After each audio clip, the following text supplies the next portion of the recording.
जय जय बुंदेलखंड साथियों, अभिवादन स्वीकार करें। मैं हूं आपका दोस्त नसीम और स्वागत है आपका बुंदेली विरासत कार्यक्रम के रेडियो संस्करण में, जिसमें आज चर्चा होगी महोबा के शूरवीर योद्धा आल्हा ऊदल के सैन्य गुरु चाचा ताला सैयद की गौरवशाली कहानी की। आइए जानते हैं कि कैसे गोरखपुर में जन्मे चाचा ताला सैयद महोबा के अमर इतिहास में अपनी वीरता और बलिदान के बदौलत हमेशा हमेशा के लिए अमर हो गए। वीर भूमि महोबा पूरे देश में आल्हा ऊदल की वीरता तथा पान के लिए विख्यात है। महोबा के शूरवीर योद्धा आल्हा ऊदल ने महान सूफी संत चाचा ताला सैयद के संरक्षण में सैन्य शिक्षा में महारत हासिल किया था। चाचा ताला सैयद ने हमेशा आल्हा ऊदल को अपनी संतान के समान स्नेह व शिक्षा दी। आल्हा ऊदल ने भी सदैव अपने पिता समान गुरु चाचा ताला सैयद की आज्ञा का पालन किया और बड़े से बड़े युद्ध में इन दोनों शूरवीरों ने अपने गुरु के आशीर्वाद से विजय हासिल की। बताते चले कि महान सूफी संत व आल्हा ऊदल के सैन्य गुरु चाचा ताला सैयद की मजार महोबा के स्टेशन रोड मार्ग पर कीरत सागर सरोवर तट की पश्चिम उत्तर दिशा में ऊपर पहाड़ी पर स्थित है। इसी पहाड़ी पर कन्नौज के राजा जयचंद के सेनापति झलन खां की भी मजार है। आल्हा समर सारावली के अनुसार महान सूफी संत चाचा ताला सैयद का असली नाम सैयद मीरन था, जो हवेली परगना जिला गोरखपुर के पास ग्राम ताली के रहने वाले थे। चाचा ताला सैयद एक प्रतिभा संपन्न महापुरुष थे और बहुत वीर व विद्वान थे।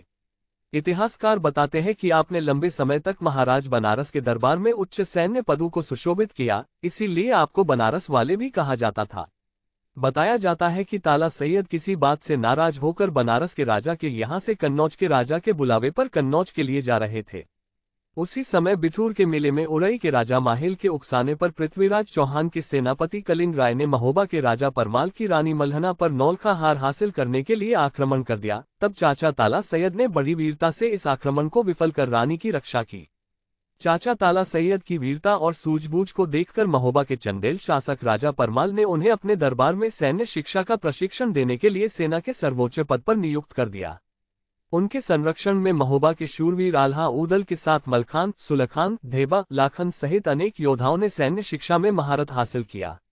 वीरभूमि महोबा पर जब भी संकट आया, आल्हा ऊदल ने चाचा ताला सैयद का आशीर्वाद व आदेश पाकर अपनी मातृभूमि की मान मर्यादा की रक्षा की।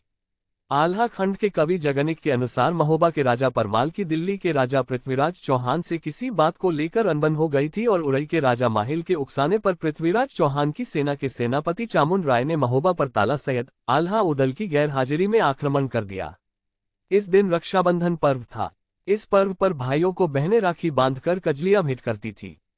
पृथ्वीराज चौहान की सेना के आक्रमण की सूचना के बावजूद भी रानी मल्हना व राजकुमारी चंद्राबल ने ये पर्व कीरत सागर सरोवर में जाकर मनाने का संकल्प लिया और 1400 डोलों में कजलियों के पात्र जुलूस के साथ रानी मल्हना व राजकुमारी चंद्राबल अपनी सासी सखियों के साथ कजली खोटने के लिए कीरत सागर सरोवर के लिए रवाना हुई। तभी पहले से घात लगाए पृथ्वीराज चौहान की सेना के चामुंड राय ने कुछ डोले लूट लिए।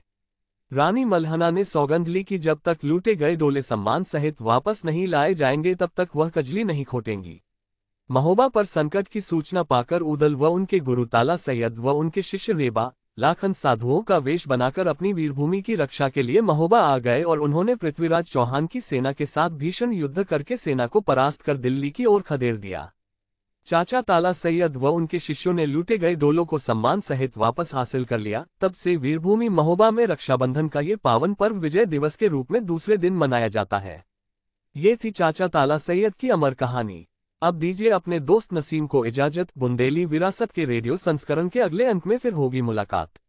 अपना ख्याल रखिएगा। जय जय बुंदेलखंड।